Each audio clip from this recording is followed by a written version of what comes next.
कैसे आप सभी BSc first semester computer science के स्टूडेंट्स। पता है ठीक तो नहीं है क्योंकि आपका एग्जाम का टाइम टेबल आ चुका है और आप में से मोस्ट ऑफ द स्टूडेंट्स को यही नहीं पता है कि करना क्या है, पढ़ना क्या है। तो कंप्यूटर साइंस के बारे में मैं आपको बता देता हूँ आपका कंप्यूटर साइंस का किस टाइप से सिलेबस रहेगा। आपने अगर हमारा पिछले वीडियो देखे हो तो आपको पता होगा हमने बीसीए का समझाया है। मैं आपको BSc computer science first semester का समझा देता हूँ। मैं अभी आपको कंप्यूटर सिस्टम आर्किटेक्चर बताऊंगा। उसके अलावा आपका माइनर और ओपन इलेक्टिव जो भी वो आप मुझे कमेंट सेक्शन में बताएंगे। उसका सिलेबस फाइंड करके फिर मैं आपको उसके इंपॉर्टेंट क्वेश्चन दे दूंगा। मेरे पास हर चीज का अभी सिलेबस नहीं है तो आप मुझे पहले क्लियर कर दे कौन कौन सा सिलेबस समझना है और कौन कौन से सब्जेक्ट का इंपॉर्टेंट क्वेश्चंस चाहिए। तो सबसे पहले आप कोर कोर्स आपका जो रहेगा कंप्यूटर सिस्टम आर्किटेक्चर रहेगा। कंप्यूटर सिस्टम आर्किटेक्चर में आपका 40 नंबर का 20-20 नंबर की 2 फाइलें आपको देनी है और 20-20 नंबर के 2 लैब असाइनमेंट। 60 नंबर का आपका थ्योरी एग्जाम होगा, 60 नंबर का आपका प्रैक्टिकल का थ्योरी एग्जाम होगा। 40 + 60 100 में से आपको 35 चाहिए। सभी सब्जेक्ट का आपका सेम है। अभी जो मेरे पास सिलेबस है उसके अकॉर्डिंग माइनर में अभी जो सब्जेक्ट है वो है C++। बहुत सारे बच्चों का माइनर और ओपन इलेक्टिव डिफरेंट है, उन्होंने अपने हिसाब से चेंज करवा रखा है। तो उनके लिए मैं इतना ही बोलना चाहूंगा, आप कमेंट सेक्शन में मुझे बता दें, उस हिसाब से मैं आपका सिलेबस लेके आऊँ। कंप्यूटर सिस्टम आर्किटेक्चर,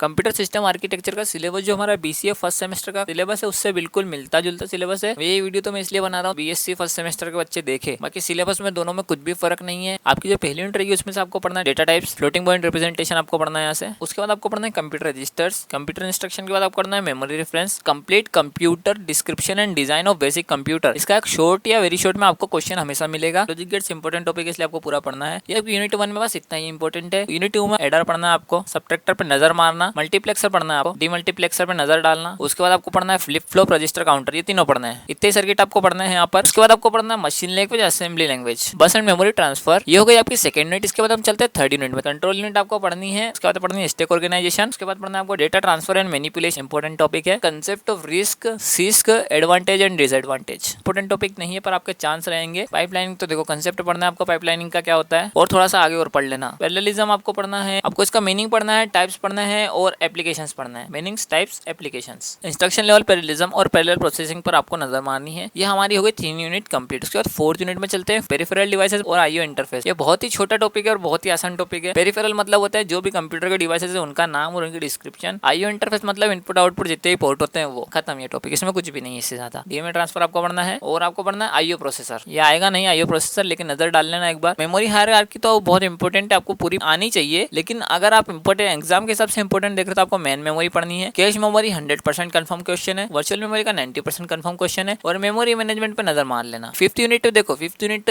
थोड़ी सी इंपॉर्टेंट यूनिट है क्योंकि सबसे लॉन्ग क्वेश्चन जो बनते हैं वो बनते हैं 4th और 5th यूनिट से। ठीक है, तो सबसे आपको पहले देखना है इंट्रोडक्शन टू एसआईएमडी, इन पे नजर मारना। एसआईएसडी, एसआईएमडी, एमआईएसडी, एमआईएमडी क्वेश्चंस नहीं आएंगे, लेकिन अगर आ जाते हैं तो आपको इतना आना चाहिए कि आप कर सको। नजर मारना है, रट्टा नहीं मारना है। मल्टी थ्रेडिंग पढ़नी है आपको, इंट्रोडक्शन पढ़ना है, टाइप्स पढ़ना है, एडवांटेजेस, एप्लीकेशंस। मल्टी थ्रेडिंग का क्वेश्चन आएगा और multi core processors, Indian contribution to the field. इसका आपका लॉन्ग में हमेशा क्वेश्चन बनेगा। जो आप देख रहे हैं ना Indian contribution to the field, यहाँ से आपका एक लॉन्ग में हमेशा क्वेश्चन बनेगा। और उसके बाद आपका पैरेलल कंप्यूटिंग, पैरेलल कंप्यूटिंग क्या होती है और कैसे काम करती है। ये हमारी कंप्यूटर सिस्टम आर्किटेक्चर की 5 यूनिट यहाँ पर हमने कंप्लीट कर दी है। आपको इतने इंपॉर्टेंट क्वेश्चन पढ़ने हैं और इसके अलावा भी आप अपनी तरफ से प्रिपरेशन कर सकते हैं। चलिए तो मैं आपको आपका एग्जाम का पेपर जो आएगा उसका पैटर्न बता देता हूँ। एग्जाम क्वेश्चन पेपर का आपका क्या पैटर्न रहेगा। अभी रिसेंटली एग्जाम पैटर्न चेंज हुआ है जिसके अंदर ऑब्जेक्टिव्स हटा दिए गए हैं। ऑब्जेक्टिव के भरोसे आपको नहीं बैठना है। आपके जो क्वेश्चन चालू होंगे डायरेक्ट वेरी शॉर्ट से चालू होंगे और लॉन्ग पर खत्म होंगे और 60 मार्क्स का आपका टोटल पेपर बनेगा। तो सबसे पहले आपका सेक्शन ए आएगा। सेक्शन ए के अंदर आपके 3 वेरी शॉर्ट क्वेश्चन आएंगे, 2 मार्क्स के 3 क्वेश्चन आएंगे और टोटल आपको 6 मार्क्स यहाँ पर मिलेंगे। उसके बाद आपका सेक्शन बी आएगा। सेक्शन बी बोलते हैं शॉर्ट क्वेश्चन, 4 शॉर्ट क्वेश्चन रहेंगे, 8 मार्क्स। नंबरिंग ध्यान रखना, 8 नंबर के हिसाब से आपको इसमें 1.5 से 2 पेज लिखने हर आंसर में, तब जाकर आप टोटल 32 मार्क्स गेन कर सकते हैं शॉर्ट क्वेश्चंस में। उसके साथ ही आप सेक्शन सी देखेंगे तो सेक्शन सी में आपको मिलेंगे ओनली 2 क्वेश्चन। सेक्शन सी में आपको क्या करना है, सेक्शन सी में आपको कुछ भी नहीं करना है, आपको सिर्फ 2 क्वेश्चन अटेंड करने हैं जिनकी मार्किंग है 11 मार्क्स। आप 2 क्वेश्चन अटेंड करेंगे, आपके 22 मार्क्स इधर आ गए, तो आपको ज्यादा मेहनत करने की जरूरत ही नहीं है। आपको मेहनत क्या करनी है, आप शॉर्ट क्वेश्चन जो आप लिखेंगे वो लिखेंगे 1.5 से 2 पेज। तो जब आप लॉन्ग लिखेंगे ना तो आपको लॉन्ग लिखना है 3 पेज मिनिमम आपका होना चाहिए, 500 वर्ड्स, जब जाकर आपको 11 में से 10 नंबर देंगे। ये आपका एग्जाम का पैटर्न रहेगा और टोटल आपको 3 घंटे का टाइम मिलेगा। अब वो लोग जो पूछ रहे हैं भैया आपने सिर्फ कंप्यूटर सिस्टम आर्किटेक्चर का सिलेबस बताया है, बाकी सिलेबस क्यों नहीं बताया है, तो बाकी सिलेबस इसलिए नहीं बताए गए हैं क्योंकि हर बच्चे का बीएससी में अलग अलग माइनर और ओपन इलेक्टिव सब्जेक्ट है। तो आप मुझे बताएंगे कि आपको कौन से सिलेबस का एक्सप्लेनेशन चाहिए, कौन से सब्जेक्ट के इंपॉर्टेंस चाहिए, तो मैं उस हिसाब से बताऊंगा। तो मिलते हैं अगले वीडियो में और मुझे कमेंट सेक्शन में बता दो फटाफट आपको और कौन कौन से सब्जेक्ट के इंपॉर्टेंट क्वेश्चंस चाहिए।